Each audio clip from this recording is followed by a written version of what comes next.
என்கிட்ட படிச்ச சில ஸ்டூடெண்ட்ஸோட பேரண்ட் என்ன கம்ப்ளைண்ட் பண்ணுவாங்கன்னா, என் பிள்ளை வந்து 10th படிக்கிறா, 9th படிக்கிறா, 12th படிக்கிறா, ஆனா இன்னும் ஒரு வேலை கூட செய்ய மாட்றா, அவளா சடை பிடிக்க மாட்றா, ஊர்ல வந்து ஒரு நாளாவது வெளிய தனியா அவளை வீட்டுல விட்டு போக முடியல, ஒரு வேலையும் தெரியல, பாத்திரம் வளர்க்க மாட்டான்னு சொல்லுவாங்க. அதே பேரண்ட்ஸ் தான் டியூஷனுக்கு வரும்போது அந்த பிள்ளை என்னமோ பேக் தூக்கிட்டு தான் வரும். ஒரு 2 ஸ்டெப் எடுத்து வைக்கிறதுக்குள்ள குடுன்னு பேக் வந்து பேரண்ட்ஸ் வாங்கி மாட்டிட்டு வருவாங்க. பிள்ளை பாட்டுக்கு ஹாயா நடந்து வரும். இப்படி எல்லாம் பழக்கிட்டு கடைசியில வந்து வேலை செய்ய மாட்டேங்குது நம்ம கிட்ட சொன்னா என்ன போகுது? சின்ன வயசுல இருந்தே நல்லா வேலை வாங்கி பழக்கணும். அது வந்து அவங்களுக்கு பண்ணத நல்லது.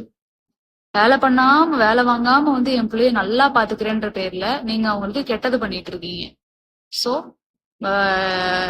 நான் எப்பயுமே பாப்பேன், உலக மேப்ல வந்து காட்டுற அட்ரஸ் எல்லாம் முக்கியம் கிடையாது. நம்ம வீட்டு அட்ரஸ் பிள்ளைங்களுக்கு சொல்லித்தரும். அதே மாதிரிதான் வேலையை ஃபர்ஸ்ட் சொல்லித்தரும்.